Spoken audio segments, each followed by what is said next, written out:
మూడో ప్రశ్నకు సమాధానం పనుల దశల వారీగా పూర్తి చేయటం అవుతుంది. వేమిరెడ్డి ప్రశాంత్ రెడ్డి గారు. ధన్యవాదాలు అధ్యక్ష.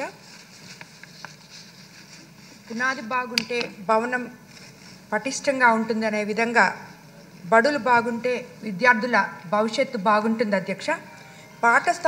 పాఠశాల స్థాయి నుంచే నాణ్యమైన విద్య బోధిస్తే విద్యార్థులకు భవిష్యత్ బంగారమయమవుతుంది. ప్రజలు అధికారం ఇచ్చింది ప్రజాసేవ చేయడానికనే చేతల్లో చూపిస్తున్నారు మన విద్యాశాఖ మంత్రి నారా లోకేష్ బాబు గారు. మన బడి మన భవిష్యత్ కార్యక్రమం ద్వారా ప్రభుత్వ పాఠశాలలు రూపురేఖలు మార్చడంతో పాటు మౌలిక సదుపాయాల అభివృద్ధిపై ప్రత్యేక దృష్టి పెట్టిన నారా లోకేష్ గారికి సభాముఖంగా ధన్యవాదాలు తెలుపుకుంటున్నాను అధ్యక్ష. నేడు రాష్ట్రం విద్యాపరంగా దేశానికి ఆదర్శంగా నిలవబోతుంది అధ్యక్ష. జీవో నంబర్ 117 రద్దుతో పాఠశాల విద్యకు ఊపిరి పోయిపోతున్నారు అధ్యక్ష. ప్రతి శనివారము నో బ్లాక్ డే పెట్టిన లోకేష్ గారికి సభ ద్వారా అభినందనలు తెలియజేసుకుంటున్నాను అధ్యక్ష. అదేవిధంగా మనకి ఎన్నో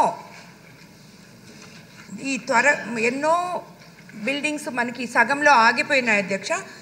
కాబట్టి త్వరగా మన బడి మన భవిష్యత్ కార్యక్రమాన్ని విజయవంతం చేయాలని చెప్పి భావితరాలకు భవిష్యత్తు అందించాలని కోరుతున్నాను అధ్యక్ష. అదేవిధంగా ఆ రోజు చెట్లు నాటడంపై చెట్ల పెంపకంపై కొంత సమయం కేటాయించేలా చర్యలు తీసుకోవడం కూడా గొప్ప విషయం అధ్యక్ష. పాఠశాల స్థాయిలో మన విద్యను అందించడంపై తమిళనాడు, కేరళ, ఢిల్లీ, మహారాష్ట్ర ప్రత్యేక దృష్టి పెట్టారు అధ్యక్ష. అదేవిధంగా మన రాష్ట్రంలో కూడా మహారాష్ట్రలో మజీ శిక్వానా అనే కార్యక్రమం కింద, ఢిల్లీలో శిక్షా జాగృత్ అభియాన్ ద్వారా పాఠశాల ఉపాధ్యాయులకు కూడా ప్రత్యేక శిక్షణ ఇవ్వడం జరుగుతుంది అధ్యక్ష.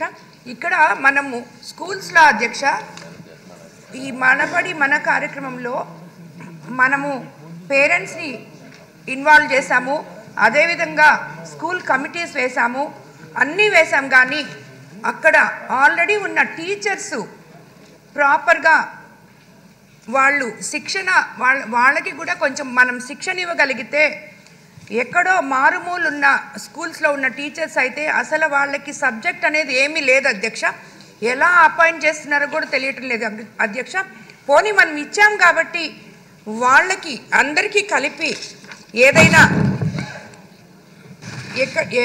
అదే మనకి ఉపాధ్యాయులకి అధునాత టెక్నాలజీపై శిక్షణ ఇచ్చేందుకు ప్రత్యేక కార్యక్రమాన్ని ఏర్పాటు చేయాలని మీ ద్వారా గౌరవనీయ మంత్రివర్యుల్ని కోరుకుంటున్నాను అధ్యక్ష. అదేవిధంగా 2027 నాటికి మా కోవూరు నియోజకవర్గంలో ఎన్నో పాఠశాలలు ఉన్నాయి అధ్యక్ష. వాటన్నిటికీ కూడా ఆగిపోయినాటి కంప్లీట్ చేయగలిగితే, ఎందుకంటే ప్రభుత్వ పాఠశాలలు జిల్లాలో అన్ని దగ్గరల కన్నా మా నియోజకవర్గంలో చాలా ఎక్కువ ఉన్నాయి అధ్యక్ష. కాబట్టి ఇవన్నీ కూడా కంప్లీట్ చేయాలని చెప్పి ఎన్నో ఆగిపోయిన బిల్డింగ్స్ని అందరూ ఒక తరగతి గదిలో ఇరుక్కొని ఉంటున్నారు అధ్యక్ష. ధన్యవాదాలు అధ్యక్ష. లలిత్ కుమార్. ధన్యవాదాలు అధ్యక్ష. మన బడి మన భవిష్యత్ ద్వారా విద్యా విధానాల్లో